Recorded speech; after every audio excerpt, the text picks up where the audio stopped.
Channel को like से subscribe जरूर करिएगा। कल छुट्टी है तो सब लोग रमा के यहाँ हो आते हैं। जब से यहाँ शिफ्ट हुए हैं उधर जाना ही नहीं हो पाया है, जबकि वह 2 बार मिलने आ गई है। हर बार आने का इतना आग्रह करती है। माधव प्रकाश जी की बात पूरी भी नहीं हुई थी कि उनकी धर्मपत्नी माधवी जी भी उनके समर्थन में उतर आई। हाँ हाँ जरूर चलेंगे। यहाँ आने के बाद कहीं निकलना ही नहीं हो पा रहा है।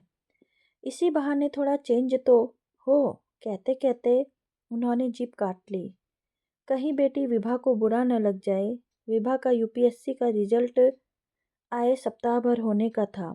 इस बार भी कुछ नंबरों से उसे कोर ब्रांच मिलते मिलते रह गई। तभी से घर में उदासी का आलम व्याप्त था। माधवी जी समझ रही थी कि बहन के घर जाने का प्रस्ताव रखकर उनके पति इसी उदासीनता को कम करने का प्रयास कर रहे हैं, इसलिए वे सहज तैयार हो गई। लेकिन बेटे रोहन के समर्थन में कूद पड़ने की वजह से दूसरी थी। नई नई गाड़ी और नई नई ड्राइविंग सीखने के कारण लॉन्ग ड्राइव के किसी भी प्रस्ताव पर उसकी प्रसन्नता फूटना स्वाभाविक था। गर्वित थी तो विभा, जो मन ही मन समझ रही थी कि पूरा परिवार उसके साथ है, उसे कुछ देखने को प्रयत्नरत है। मैं भी तो अपने परिवार के लिए ही कुछ बनकर दिखाना चाहती हूँ। निसंदेह जिंदगी बेहतर होती है जब आप खुश होते हैं, लेकिन जब बेहतरीन होती है जब आपकी वजह से लोग खुश होते हैं। पर हर बार चूक जाती हूँ।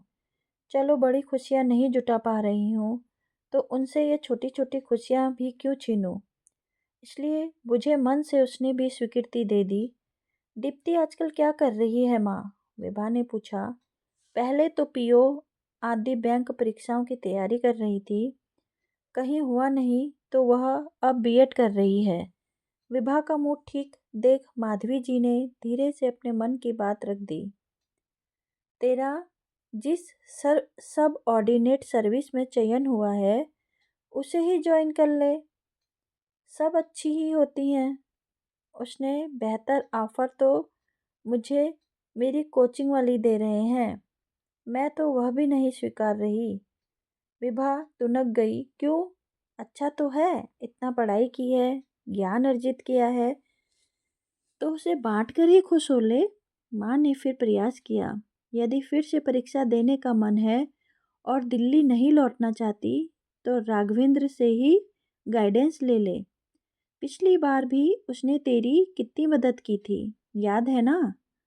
हाँ याद है, पर माँ भूल रही हो, हम इधर सोसाइटी फ्लैट में शिफ्ट हो गए हैं। अब राघव भैया से कैसे रोज रोज मदद लूँगी? वे तो आमने सामने बैठाकर दिन में 2 बार तो इंटरव्यू की तैयारी ही करवा देते। विभा पुराने घर साथियों को याद कर मायूस हो गई तो माधवी जी के भी घाव हरे हो गए। वे भी पुराने पुश्तैनी घर को कहाँ भूल पा रही थी। वहाँ भी अपनी सखियों को, चंदा बाई को, दिन भर आवाज लगाने वाले ठेले वालों को सच हर चीज का कितना आराम था। वहाँ चंदाबाई बिना कहे ही ढेरों अतिरिक्त काम निपटा जाती। यहाँ तो गिनती के ही 2 बाइयाँ आती हैं। जरा सा पलंग के नीचे से झाड़ू लेने को कहो तो हाथ झटका देती हैं। सोसाइटी में गिनी चुनी 2 दुकानें हैं, उनमें से जो भी जैसा भी सामान सब्जी मिल जाए उससे काम चलाओ। माधव प्रकाश जी हर 10-15 दिन में स्कूटर उठाकर शहर का एक चक्कर लगाते और जितना संभव हो घर गृहस्थी का सामान बटोर लाते। पर अक्सर कुछ न कुछ जरूरी सामान छूट ही जाता। फिर 2-3 दिन चक्करों में सब लिफ्ट में लाद कर ऊपर पहुंचाना पड़ता था। अपने पुराने सगी साथी सहेलियों को लेकर उनके दिल में भी कसक उठती थी, पर मौन सादे रहते। इस आधुनिक साज सज्जा और सुविधाओं को युक्त फ्लैट में शिफ्ट होने का सुझाव तो उन्हीं का था। उनके दोस्त मनोज ने जब यह सोसाइटी में फ्लैट लिया था तब उन्हें भी उकसाया जा रहा था। मेरे बिल्कुल बगल वाला फ्लैट खाली है, कब तक इस पुराने ढंग से बने पुश्तैनी घर में रहोगे? बिल्डर मेरी पहचान का है, फुली फर्निश्ड घर, वह भी इतने किफ़ायती दाम पर। चिराग लेकर ढूंढने निकलोगे तो भी नहीं मिलेगा। अपना अपना सूटकेस उठाकर आना है। कुछ कहने करने या लाने की ज़रूरत नहीं है। एकदम होटल नुमा घर और सोसाइटी है। लंबा चौड़ा पुल, सोसाइटी, गार्डन, थिएटर, मंदिर, जिम आदि देखकर माधव जी की आंखें खुली की खुली रह गई। घर वाले विशेषतः दोनों बच्चे इतना आधुनिक घर पाकर इतने खुश हो रहे थे। पत्नी बच्चों को भी उन्होंने एक एक बार सोसाइटी की विजिट करवाई और बस आनन फानन में फ्लैट फाइनल कर शिफ्ट कर दिया। पर दूर के ढोल सुहावने। कुछ ही दिनों में उन्हें एहसास हो गया कि बाहरी चकादौड़ के लालच में वे कई बेसिक सुख सुविधाओं से वंचित हो गए हैं। हॉस्पिटल, बैंक, रिश्तेदारों के घर, किराना, सब्जी पहले जहां कदमों के फासले पर थे, अब मीलों के फासले पर हैं। सोसाइटी का बड़ा सा पार्क और उसमें टहलते लोगों को देख माधव जी ने सोचा था वह भी सैर का खूब लुत्फ उठाएंगे। यहाँ तो पोर्च में ही सुबह शाम चक्कर काट लेते हैं, पर अब उन्हें लगता है वही ज़्यादा आसान था। सोसाइटी पार्क में टहलना मतलब पहले ढंग के कपड़े पहनो, बालों में कंघी फिराओ, तब 10 लोगों को विश करते हुए नीचे उतरो। 2 चक्कर भी नहीं लग पाते थे। कभी प्यास लग जाती तो कभी वॉशरूम जाने के लिए फिर ऊपर आना पड़ता। उम्र का तकाजा था, बीच बीच में सुस्ताना भी पड़ता था। अब वे अंदर ही अंदर कुर्सियां इधर उधर खिसका कर थोड़ा थोड़ा बहुत टहल लेती। पति से बार बार शिकायत कर उनका दिल नहीं दुखाना चाहती थी। आखिर शिफ्टिंग के इस निर्णय में उनकी भी तो सहमति थी। जिंदगी में कई बार हम ऐसे निर्णय ले लेते हैं कि फिर ना उगलते बनता है और ना ही निगलते। रोहन का कॉलेज तो पहले 1 किलोमीटर के फासले पर था, अब 6 किलोमीटर हो गया था। हालांकि जवानी के जोश में घर से बाइक पर निकलने के बाद 1 किलोमीटर चलो या 6, क्या फर्क पड़ता है। वह मम्मी पापा की चिंता को बेफिक्री में उड़ा देता। लेकिन हाईवे के हैवी ट्रैफिक और बेटे के एक्सीडेंट की चिंता माता पिता को, मम्मी पापा को हर पल व्याकुल किए रहती थी, जब तक कि वह सकुशल घर नहीं पहुंचता था। शुरू शुरू में माधव जी को लगा कि हर जगह के अपने फायदे नुकसान होते हैं और समय के साथ साथ सब ठीक हो जाएगा। पर अब जब से विभा दिल्ली से बोरिया बिस्तर समेट कर लौटी, वक्त बेवक्त बात बात पर पुराने मकान की बात छिड़ ही जाती और घाव फिर से रिसना आरंभ हो जाते। माधवी जी दबे छुपे शब्दों में अपनी पीड़ा बेटी से बांट लेती। तुम्हारे पापा बेचारे मनोज जी के बहकाव में आ गए। खुद तो फ्लैट को ताला मारकर साल में आधे से ज़्यादा समय बेटों के पास विदेश रहते हैं। हमें तो निगरानी के लिए शिफ्ट करा गए हैं। चाबी अलग दे गए हैं ताकि बाई आकर उनके गमलों में पानी देती रहे और उनके आने के समय हम उनके घर की साफ सफाई करवा कर तैयार रखें।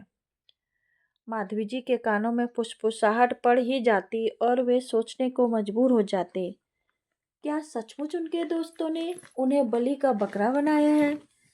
लेकिन उसने तो मात्र सुझाया था, निर्णय तो उनका अपना ही था। आपको यहाँ से रमा दीदी के घर का रास्ता पता है जी? रास्ते में कोई दुकान हो तो फल मिठाई लेते चलेंगे। रसोई से निकलती माधवी जी ने पुकारा तो माधव जी की चेतना लौटी। वे कहते हुए कुछ बोलते हुए उससे पूर्व ही रोहन बोल पड़ा, मैं दीप्ति दी से लोकेशन ले लूँगा। अरे वह तो मुझे पता है, B12 अहिंसा सर्किल के पास रहती है। पापा वह एड्रेस है, मैंने मकान की लोकेशन मंगवाई है जिससे हम ग्लोबल पोजीशनिंग सिस्टम से ट्रैक करेंगे।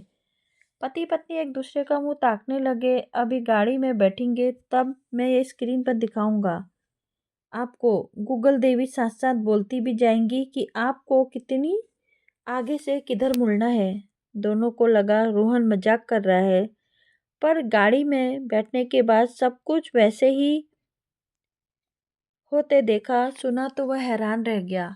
उससे भी ज़्यादा हैरानी उन्हें यह देखकर हो रही थी कि 2-3 बार किसी जुलूस के आ जाने से या सड़क टूटी होने से रोहन ने दूसरा रास्ता पकड़ा तो भी गूगल ने झल्लाई न चिल्लाई। शांति व विनम्रता से पुनः उसको जगह के संक्षिप्त रास्ता सुझाने लगी, मानो उसका एकमात्र उद्देश्य आपको अपने लक्ष्य तक पहुंचाना है। चाहे आप कितनी भी गलतफहमियां कर लें, कितने भी गलत रास्ते अख्तियार कर लें, लंबी राइड में सबको मजा आ रहा था। और तो और रास्ता भी पहचानने वाला आना शुरू हो गया। अचानक माधव जी एक मोड़ पर गाड़ी रुकवा दी। मुझे यहीं उतार दो, एक जरूरी काम याद आ गया। कुछ लोग अपने नाथू की दुकान पर मिठाई लेकर पहुंचे। मैं थोड़ी देर में आ जाऊंगा। अरे पर सब कहते ही रह गए, पर माधव जी गली में घुसे नजरों से ओझल हो गए थे। चले गए होंगे किसी पुराने यार दोस्त से मिलने। मुंह से नहीं बोलते पर अंदर ही अंदर घुटे तो रहे हैं। वहाँ नई सोसाइटी में लोगों से पहचान हुई है, पर औपचारिक मात्र यहाँ तो सब बचपन के दोस्त हैं। मेरा भी फ्रेंड सर्कल यहीं रह गया। रोहन ने आह भरी। मेरा भी। विभा ने भी। हाँ, मैं जानती हूँ। बार बार कहने पर अपनी अपनी परेशानियां गिनाने से झल्लाने लगे थे तुम्हारे पापा। एक बार तो गुस्से में फट भी पड़े थे। उस वक्त क्यों नहीं बोला? कोई मुंह में दही जमा था क्या? दिखाई तो था तुमको, पूछा तो था तीनों से। हाँ, पर तब इतना कहाँ पता था कि रोहन बोला। वही तो। पर अब कुछ नहीं हो सकता। माधव जी ने विश्वास छोड़ा। विभा भी सोच में डूबा देख उन्होंने डरते डरते सुझाया, एक बार दीप्ति से बात करना। वह कौन कौन सी प्रतियोगिता परीक्षा दे रही है। टीचिंग के साथ शायद आगे भी पढ़ने का इरादा है। हमेशा मुझे मेरे हाल पर छोड़ दो कि गुनाह लगाने वाली विभा आज आश्चर्यजनक रूप से प्रत्युत्तर में शांत बनी रही।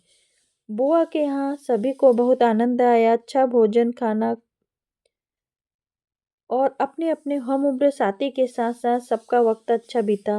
दोस्त से मिलकर लौटे माधव जी पूरे समय बहुत अच्छे मूड में रहे। लौटते समय माधव जी ने रोहन को फिर से जीपीएस चलाते देखा तो बोल उठे, एक जीपीएस यानी गुड प्लेजेंट सरप्राइज मेरे पास भी है। हम फिर से अपने पुराने घर में शिफ्ट हो सकते हैं अगर तुम लोग चाहो तो। कैसे कैसे? तीनों का सम्मिलित स्वर गूंज उठा। मैं अपने दोस्त सुधाकर से मिलकर आता हूँ। पता है जिंदगी का सबसे अच्छा पार्ट कौन सा है? अब आपका परिवार आपको दोस्त की तरह सपोर्ट करने लगे और आपका दोस्त आपको एक परिवार की तरह सपोर्ट करने लगे। सुधाकर जो एक प्रॉपर्टी डीलर और ठेकेदार है, उसने हमारी सोसाइटी के बिल्डर से बात की है। हमारे फ्लैट के लिए सुधाकर दूसरा ग्राहक ले आएगा। बदले में बिल्डर हमारा सारा पैसा लौटा देगा। हमारा पुराना मकान भी अभी ज्यों का त्यों है, उसके आगे सौदा नहीं हुआ है। सुधाकर उसे रेनोवेट करवा देगा। मॉड्यूलर किचन, आधुनिक शैली के वॉशरूम आदि जो कुछ भी हमें चाहिए सब करवा देंगे। हमें अपने पसंद का आधुनिक घर और पसंदीदा लोकेशन दोनों ही मिल जाएंगी। सच में तीनों आश्चर्यचकित थे। पर यह हुआ कैसे? जीपीएस की प्रेरणा से। मैंने देखा गलत रास्ता चुन लेने पर भी गूगल न चिल्लाता है और न ही उत्साहित करता है कि अब तुम कभी अपनी मंजिल पर नहीं पहुंच पाओगे, बल्कि वहां पहुंचने का सबसे अच्छा रास्ता सुझाता है। उसकी रुचि हमें लक्ष्य तक पहुंचाने में है, ना कि हमारी गलती के लिए हमें बुरा महसूस करवाने या मनोबल गिराने में। मुझे लगा हम भी अपनी निराशा, क्रोध एक दूसरे पर ना उतारकर समस्या को ठीक करने परस्पर मदद करें। विशेषतः जो हमारे अपने हैं, जो हमारी परवाह करते हैं और जो हमारे लिए मायने रखते हैं। हम उनके गूगल मैप्स बने, स्वयं को शांति और सकारात्मकता बनाए रखें। अपनों को सही राह दिखाकर उन्हें मंजिल तक पहुंचाने में मदद करें। बिल्कुल ठीक पापा, मैं भी ऐसा ही कुछ सोच रही थी। ठंडा पानी और गर्म प्रेस कपड़ों में की सारी सलवटें निकाल देते हैं, वैसे ही ठंडा दिमाग और ऊर्जा से भरा दिल जीवन की सारी उलझनें मिटा देता है। मैं दिल्ली जाकर अपनी कोचिंग इंस्टीट्यूट का जॉब ऑफर स्वीकार कर लेती हूँ। यूपीएससी के साथ साथ अन्य पीएससी बैंक प्रतियोगिता परीक्षाएं भी देती रहूंगी। विभा ने कहा तो सबके चेहरे खुल उठे। और तुझे सफलता ना मिले तो कभी निराश मत होना। जब हम सब तुम्हारे साथ हैं तो जिंदगी में एक दरवाजा बंद होता है तो दूसरा कहीं ना कहीं खुल जाता है। माधवी जी ने प्रोत्साहित किया। जानती हूँ आप सब मेरे जीपीएस हो, तभी तो यह कदम उठा रही हूँ। विभा ने सीट से उठकर बाहें फैलाकर सबको उसके घेरे में समेट लिया और देखकर नया नया ड्राइवर रोहन ने चुहल की तो सभी खिलखिला उठे। अच्छे और सच्चे संबंध ऐसे ही होते हैं जहाँ सब एक दूसरे की तकिया बन जाते हैं। यदि थक जाते हैं तो उस पर सिर रखकर सुस्ता लेते हैं, उदास हैं तो उसी पर आंसू बहा लेते हैं, गुस्सा है तो उस पर मुक्के बरसा देते हैं और यदि खुश हैं तो बाहें समेट लेते हैं। Thank you so much for listening my story. Thank you.